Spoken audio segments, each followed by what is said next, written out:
তোমাদেরকে শিখাবো তোমাদের কিভাবে বান্দর মুখটারে সুন্দর করবা। তো যাই হোক, আমার ভিডিওটা সম্পূর্ণ দেখলে কিন্তু তোমরা নিজেরাও কিন্তু নিজেদের বান্দর মুখটা সুন্দর করতে পারবা, ঠিক আছে? তো শুধু শুধু তো আমাকে ব্যাড কমেন্ট করো, এখন নিজেদের বান্দর মুখগুলো একটু সুন্দর করার চেষ্টা করো আমার ভিডিওটা দেখে আর কি। যেহেতু আমি মেকআপের মও জানি না, তারপরেও তোমাদের শর্টকাটে এমন একটা সুন্দর মেকআপ দিব ভাইরে ভাই, তোমরা দেখে ক্রাশ খেয়ে যাবা। আর যাই হোক, আমি মেকআপ খুবই কম করি কারণ আমি ন্যাচারালি সুন্দর, ঠিক আছে? তো যাই হোক, আমার মেকআপটা বলে দেওয়ার মতন কিছুই নাই। আর আমি কিন্তু তোমাদের সাথে মজা করে কথাগুলো বললাম, তোমরা আবার কেউ গায়ে লেগে আবার আমার সাথে ঝগড়া করতে আইসো না, ঠিক আছে? কমেন্টে আর কমেন্টে ঝগড়া করলে কিন্তু হাইট খাওয়া, ঠিক আছে? হাইট করে দেবো, তখন বুঝবা কেমন লাগে। তো যাই হোক, আমি এতটাই গরিব সেজন্য ব্লাশন নাই, তাই লিপস্টিক দিয়ে সুন্দর মতন ব্লাশন করে নিলাম আর সুন্দর মতন আই লুকটাও করে নিলাম। আমি আসলে খুবই শর্ট টাইমে রেডি হচ্ছে, তো জাতামাতা করে সাজুগুজু করতেছি আর কি। আর আমার ল্যাঙ্গুয়েজটা কিন্তু আমি ইচ্ছা করেই আজে বাজে বলতেছি, কেননা তোমরা আজে বাজে ভিডিওগুলোই বেশি খাও, ঠিক আছে?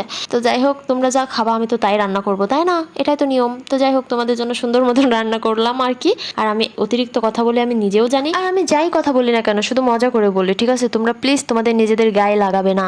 তো যাই হোক, কথা বলতে বলতে আমার মেকআপ ডান। আর মেকআপটা কেমন হয়েছে অবশ্যই কিন্তু কমেন্টে জানিও। আর মেকআপ করে কোথায় যাচ্ছি, কি করছি না করছি সবকিছু থাকবে তোমাদের সাথে নেক্সট ব্লগে। আর আজকে এত সুন্দর করে সাজুগুজু করছি, তোমরা কিন্তু সুন্দর সুন্দর কমেন্ট করবা, ঠিক আছে? আর হেয়ার স্টাইলটা আজকে একটু অন্যরকম নিয়েছি, কেননা রোজ রোজ তো চুল খোলাই রাখি, তো ভাবলাম আজকে একটু হেয়ারটা অন্যরকম করে স্টাইল করে বাঁধি। তো যাই হোক, বেঁধে আমাকে ভালোই লাগছিল।